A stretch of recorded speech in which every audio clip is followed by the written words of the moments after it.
Now, there are a number of modalities that can be used to differentiate between the post-operative changes and the recurrence of head and neck tumors at the primary site.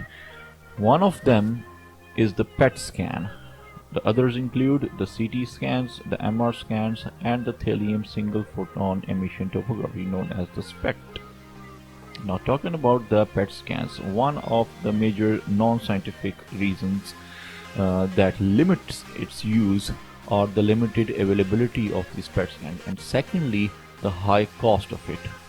Now, coming to the science of it, now there has been some concerns initially that the high false negative rates for patients treated with radiation therapy if the study is performed within 3 months after the completion of the treatment. So PET scan, so therefore should not be performed within 3 months post-surgically.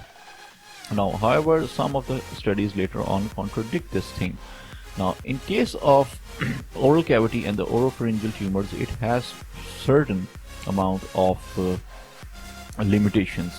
Now, why are these limitations in PET scan? First of all, this is taken up by the tongue, the artifact from the tongue uptake from speech after the radiotracer administration. Secondly, the lingual tonsils uptake. Thirdly, the retained salivary uptake in the oral cavity. And fourth, if it is performed within less than 3 months, the post-treatment granulation tissue take up the PET tracer. Now, this has shown to give some false positive findings. Now, this has also been seen in laryngeal carcinomas in which the treatment has been combined with chemotherapy and the radiation therapy, and and secondly, if it is performed in less than 3 months of the completion of the treatment. One of the major limitations for the use of PET scan postoperatively is the use of myocutaneous flaps for reconstruction of surgical defects in very advanced tumor cases.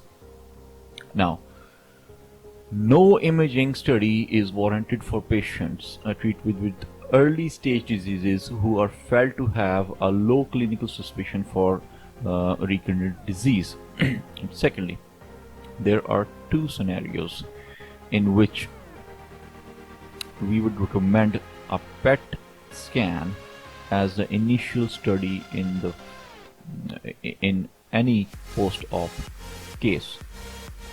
The number one is the patients treated with advanced diseases with low clinical suspicion of recurrence, in which the imaging may be clinically useful. And secondly, for patients with non-specific symptoms that would indicate recurrence, but there is no clinically obvious mass.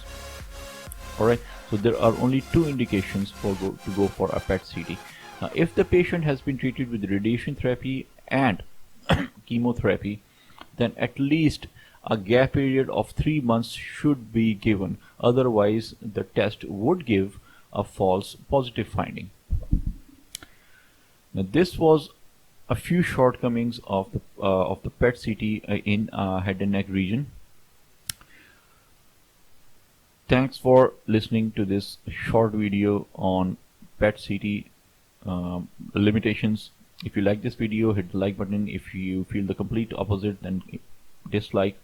And if you haven't subscribed to the channel, please subscribe to the channel and stay tuned for more videos on Thallium 201.